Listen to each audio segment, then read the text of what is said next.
And welcome back. Now, going home, and during this week, I posted a video coming out of my hometown of Standerton on Twitter, and it gained huge traction, showing what the town has come to and how things have deteriorated. Now, streets in the town, as depicted in the video in Standerton in the Lekwa municipality in Mpumalanga, are covered with mounds and mounds of rubbish.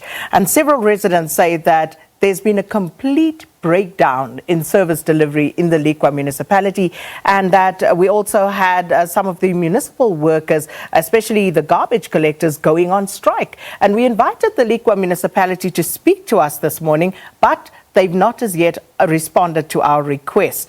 And we do, however, still offer them that right of the reply should they wish to speak to us at any point. And joining us right now is a leader in the Lekwa community, Delani Tabete, and he is with the Lekwa Forum, Community Forum, and Sfiso Zacharias is the Deputy Regional Chair of the South African Municipal Workers Union, or SAMWU, in Standerton. Thanks so much, gentlemen, for your time this morning. Welcome to Morning Live. Thank you, Sakila. Thank you, Sakila, and greetings to all the listeners, to viewers. Sfiso, I'm going to start with you because those visuals coming out of Standerton were absolutely shocking. So please explain to us exactly what is going on at the moment in Standerton, and also why is there so much rubbish on the streets? What's happening? Thanks very much once more for the opportunity. I think we are very much clear. I'll put it on record to say the municipal workers of Lekwa local municipality, they decided to took it upon themselves to down tools due to these factors that are affecting them on daily basis at their working stations. Number one being the issue of the PPEs. This institution has failed to provide the PPE to these employees for quite some time. The issue of relevant working tools and all of that. Furthermore, you would know that the country was struck by this disaster of the pandemic, this COVID-19. They were not given their allowance in relation to that. They were exposed to go to work, but they were never compensated. Some of them, they've contracted the disease. They were never even called to give them a courtesy call to check that how are they doing. Nothing. So it tells a lot about the character of the municipal manager that is leading this municipality to say she doesn't care about these employees. So that is why they decided to down tools, because how would you want me to go and expose myself onto the environment that is not safe? You would want me to go and render services onto the environment that is not conducive, it's not safe, I don't have overalls. You found them picking up debris, dead, using their own bare hands during this time. It can't be proper. That is why they decided to say, no, we're going to stop. By the way, they are here at work every day. They come and clock here at the HQ. But they decided to say up until they get their overalls, up until they get their 9 months worth of back pay, that's when they will start or they will resume with their duties. And then lastly, it must be highlighted as well. It must be highlighted the issue of corruption at Lekwa. You know, during this lockdown, people therefore saw an opportunity to therefore loot this institution. As I'm saying to you that all of these monies that was due to these workers was not paid, but you'd find that there was certain tenders that were paid, monies that were paid out to tenders, and all of those things. The issue of Section 106 proves it all. It is there on the AG's report to say the municipal manager has disbanded all the bid committees. She has the service providers were paid before work was done. She directly appointed using Section 32 of the supply chain. You know, all of these things, instead of delegating the task to the supply chain unit. So it tells a lot about the character. That is why these workers were not even paid their 6.25% increment. So now, what do you expect these workers to do? But explain to me, Sfiso, the rationale behind taking all of that rubbish and dumping it on the streets in the center of town? Because it really looked apocalyptic. It was such a sad, sad picture to see. Why did you decide on that course of action? I wouldn't want to comment on that one because I do not have a proof to say who has been dumping this rubbish there. I don't want to comment over that one.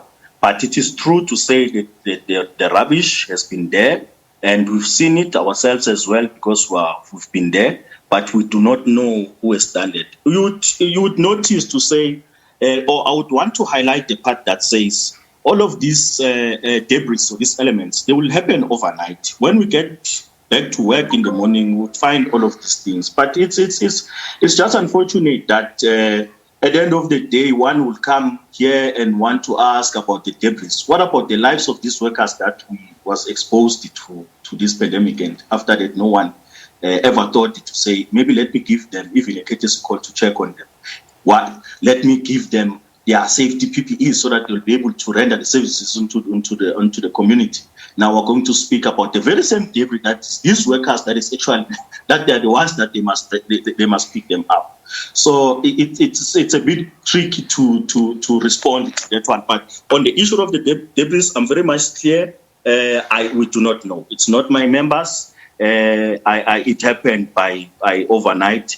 There is an angel that decided maybe to bring this debris into the streets, but it's not our workers. Hopefully we'll be able to show you some of those visuals as this interview continues, because Sfiso says maybe an angel dropped it, so it fell out of the sky somehow. But Delani, let me bring you into the conversation. How has the community been living? How's the community of Lekwa municipality been coping, and especially living with all this filth that we see? Thank you, Sakina, and the viewers of Morning Live. Sakina, the issue of service delivery in Lekwa, it's not a new thing. The strike by the municipal workers simply added on the problems that we've been having of service delivery, because it's an issue that started quite some time. We've been living under this situation for quite some time. We have a problem with water, which is not a new thing, for an example, that you've got areas that are without water for months and years. And if we do get water, it's definitely going to be dirty water that you can't even use for washing. We've got a problem, like Sfiso has indicated, of the refuse that is not collected. The refuse removal has not been collected in Lekwa for 3 months. The strike of the municipal workers only started, I think, 3-4 weeks back, but the refuse removal was not collected for the past 3 months. Earlier on, it was said that the trucks are broken, they don't have equipment, and the refuse was not collected. We also have a problem of electricity, which is a serious headache for businesses and the community, where people don't have electricity for 6 hours. Businesses must close for 6 hours. And those that are trying to alleviate the situation must then buy fuel. They spend something like 2,000, 4,000 a day just to keep the generators running. You have the problem with sewer, for an example, which is spilling all over town. In the township, in Rooikoppen, Extension 8, sewer is spilling everywhere. You've got houses where a sewer just come out of the house. It just pulp out of the house. I don't want to talk about roads, Sakina. Our roads have become dongas and swimming pools. You can't drive there. It's impossible. I don't know how many deaths we've experienced in the last 3 weeks as a result of these potholes. You've got robots that have not been working for years and years. If I were to respond to what Sfiso is saying, that the municipal workers were left with no option. Look, as the community, we understand the plight of the employees, and we respect their right to strike. The problem becomes when a dispute between the employer and the employee affects the community. That's the serious concern for us, because currently the strike has made issues worse for the community of Lekwa municipality. No service is rendered, and there's been a total collapse of governance and service delivery in Lekwa. So the community is devastated, and it's really affected by what is going on in Lekwa. So it's a pity we don't have a representative from the council. We have been trying. We did extend an invitation, which has not been responded to as yet.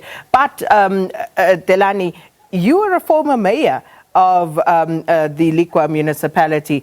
So I would imagine that you would have some sort of handle, you would have some sort of interest on what exactly is going on with the financial position of the municipality at this stage. Are you able to just give us a sense from your perspective of what is going on? Are people actually paying for services? What is leading to the collapse of this municipality as we speak? You see, Sakina, the problem with our municipality, beside the gross corruption that is there, you have the problem of billing system, which has been the cry of the community for years, that our billing system is not in order, it's not correct. People are billed for things they did not use. Wrong people are billed for wrong accounts, and it's been our call that should the municipality must fix the problem of the billing system, because that's one of the biggest challenges that the municipality have. Then the other problem that we have is that people are buying electricity. Electricity is prepaid. 90% of their electricity in Lekwa is prepaid. You then find it bizarre that the electricity will be purchased by community members, but Eskom is not paid. And why is Eskom not paid? Where is that money going? And then the other problem with Lekwa, it's the political instability within council. Viewers will remember that there was a problem where the motion of no confidence was passed against the mayor by the opposition and other members of the ANC, and that as well became a bottleneck for the municipality, where the municipality has not been functioning. And then the issue of corruption, which is also the biggest problem in Lekwa. Like Sliso has indicated, there are instances where companies are paid for work they did not do.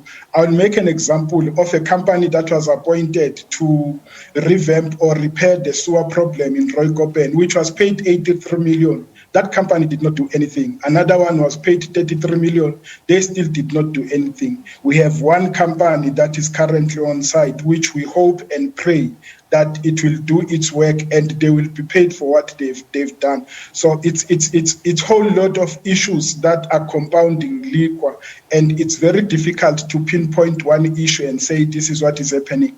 But the bottom line is there's been a total collapse of governance in Lekwa. There's been a total collapse or a breakdown in service delivery, and all the community needs its services. So speaking of, what's the way forward? Because I want to just leave time so that we can perhaps share that video with everybody else who hasn't seen it. But Sfiso, from your side, if you can also just respond to what Delani has said, that this issue of refuse removal predates your strike that is only a few weeks old. So what was the problem there? Why did you not pick up the garbage from people's homes as a union representative? What were you told? Thank you once more. I think it is very much clear, even on our memorandum of demands, it is on top of it, it is highlighted. What Mr. Thabethe is actually saying is true. We are at an institution where, when I said we do not have relevant working tools, when I say relevant working tools, those trucks, they are not even roadworthy. They are not roadworthy. Now, how do you expect under this situation to allow or instruct a certain employee to say, climb onto this particular truck that doesn't even have brakes, go drive it, go and pick up the garbage? When we make the call to the municipal manager, she becomes arrogant, she suspends employees, she would page them and all of those things. I just wanted to cite another issue of the water that Mr. Thabethe told. You know, water is it's a basic human right. We had a case here in the first day of the lockdown where 3 of the employees in this institution were arrested.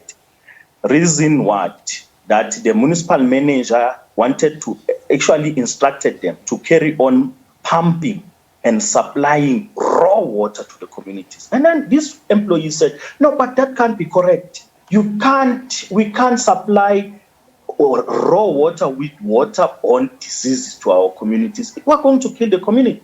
And then the municipal manager said, no, you are sabotaging the institution. But they said, we've been requesting you to purchase the chemical to purify water for us. And there is a regulation that regulates the water, your blood drops and all of those things. Now, if we're not complying to that, who is going to be in trouble? They themselves, the water process controller, said, no, we're not going to continue pumping the water. The manager of that section of the water concurred with the fellow employee to say, no, but he's correct. The HOD himself said, no, but they are correct. They even submitted this report to me saying, we have run out of chemicals. They've been borrowing chemicals from another municipalities for that matter.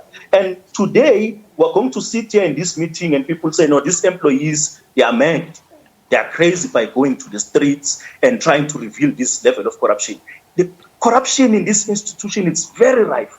It's very rife where, you will see people coming in here to collect their paychecks of their business people from somewhere else, not even around here in this town, from somewhere else in Durban, in KZN, you name them.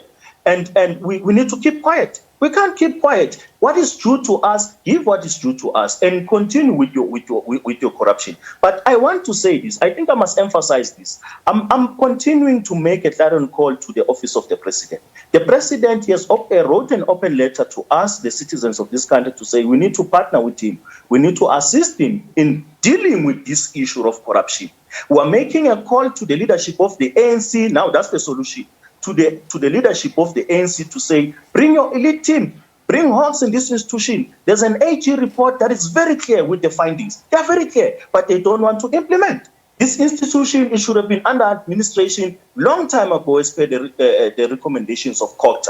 But you find someone seated there in the regional office of the ANC who leads the ANC in this region who doesn't want to implement it because it's protecting the very same elements of fraud and corruption. So sometimes we'd say these things without any fear, some of us, without any fear or favor. I'm saying it, I'm calling upon the leadership of the ANC at the national level. They know this matter. We've been submitting to them many a times about the conduct of the leadership of the ANC as the employees at the regional level to say they don't want to assist this municipality. They know what they should do. The municipal manager should have been on special leave, test the allegations that are leveled against her, and see if she's fine. Then we challenge the AG, and that's it. What we're calling for. But workers want their money. They want their 9 months worth of back pay to be paid to them. If they're not going to get their money, if they're not going to get their PPEs, I'm telling you, what you've seen that has been delivered by these angels at night, it's going to be worse. Thank you. Whoa. Delani, 15 seconds, the way forward. I hear Sfiso is talking about angels, but I should just inform him that these angels are also working during the day, where they burn tires during the day in view of everybody. So they do not only come at night, they also work during the day. Look, Sakina, what we have done, we've submitted our memorandum to the president and the office of COGTA because we have lost confidence in the regional, in the district municipality and in the province. Like Sfiso indicated, the reports have been there for years and these recommendations were made time and time again. But because of the political factions within the political movement, people are protected, people's interests are put paramount than those of the community. And we are pleading with the president and the office of COGTA to please intervene and save the people of Lekwa because people can't live like this. People can't be getting water from the water tanks in 2020. Got you, Delani. We have to leave it there. Thanks so much to both of you. We're going to try and get the municipality to respond to these allegations. Delani Tabete, a leader in the Lekwa Community Forum, and Sfiso Zacharias, the Deputy Regional Chair of SAMWU, for talking to us about the strike by municipal workers in the Mpumalanga town of Standerton, the Lekwa local municipality that has left rubbish strewn, mounds and mounds of it, all over the center of town. Right, that's where we're going to have to leave it this morning, Leanne. Incredible. Interesting views this morning. Very much so. We'll see you again tomorrow morning, everybody. Bye-bye. Indeed. Bye.